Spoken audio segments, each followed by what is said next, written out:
Welcome to Hatman Strikes Back Daily Boxing News. Now, there has been a noticeable drop-off in energy in the boxing community ever since the Alexander Usyk-Tyson Fury fight. The boxing industry was desperate for Tyson Fury to win. His fans were desperate for him to win. And that fight with Usyk was 2 years in the making because Tyson Fury kept kicking the can down the road. So it all built up to this crescendo back in May. But it didn't go the way the boxing industry or Tyson Fury fans wanted it to go. And so for them, it was a massive anticlimax. They've been left catastrophically deflated. And that has resulted in less interest in boxing in general since. Because Alexander Usyk isn't the star that Tyson Fury was or still is in the Anglosphere. And the Anglosphere, for the most part, is where all the big money is in boxing. Now, I say all this to speculate about how this might affect one or both of the fighters going into the rematch if that goes ahead. Because Tyson Fury is a guy who appears to thrive off the energy of the event when he's boxing, whether it's negative or positive energy. As far as I can tell, he seems to thrive on it. That's why he's been such an effective big event fighter. His best performances tend to be when the pressure is on.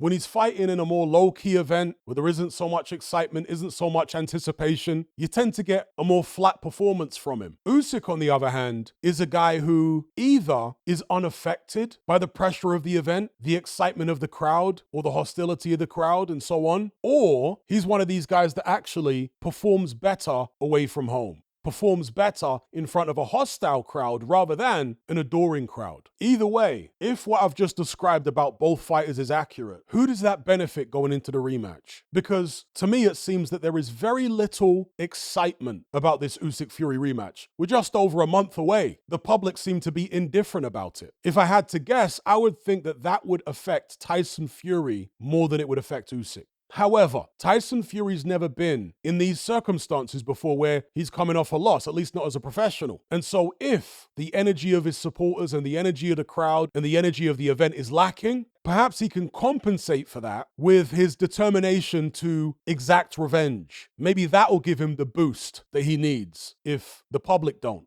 If he doesn't get that emotional boost, one way or the other, I think it plays into Usyk's hands. Because Usyk is so consistent. He's the polar opposite of Tyson Fury in that regard. Fury's erratic, in and out of the ring. His performances throughout his career have always been up and down. Whereas Usyk's performances, you could say they've gone up and down slightly, but very little. Relatively speaking, he's been on an even keel his whole career. He's literally like a machine, a reliable one at that. Let's say a Japanese machine or something, right? He's just got that consistency year after year after year. I mean, you've only got to look at his weight, for example, at heavyweight. Yeah, he had a couple of fights to acclimatize to the weight, but once he got up to championship level, he's been weighing the same damn near every fight. He's scientific in his approach. He's very methodical. He doesn't rely on the crowd getting behind him. And perhaps he doesn't rely on the crowd being against him either. He's cool, calm, and collected no matter what. He doesn't need to reach an emotional crescendo, or at least he doesn't need to rely on the public to help him reach that emotional crescendo to produce his best performances. Whereas Fury, I think, does. People saw the Ngannou fight, most serious boxing fans that is, as a joke. Fury saw it as a joke. And so he went in there lackadaisical. He wasn't not only physically prepared, but mentally prepared. Similar situation when he fought Derek Chisora in the third fight. Chisora obviously couldn't do anything with Fury. Fury had beaten him twice before, but who was actually impressed by Fury's performance that night? He didn't look very sharp. I think his technique was changing and maybe improving, but in terms of his movement and sharpness and all that kind of stuff, nah, that was a flat version of Tyson Fury compared to the one who fought Deontay Wilder the second time, for example, or the one who fought Vladimir Klitschko back in the days. Even the version of Tyson Fury who fought Otto Wallin was faster, sharper, more mobile than the one who fought Derek Chisora in their trilogy fight. Obviously, there's some aging going on there as well. But again, Tyson Fury is a guy who thrives on the big occasion, who uses the emotion of the event, the emotion of the public, whether it's support or hostility towards him, he uses that to elevate his game. That's why he's been such a successful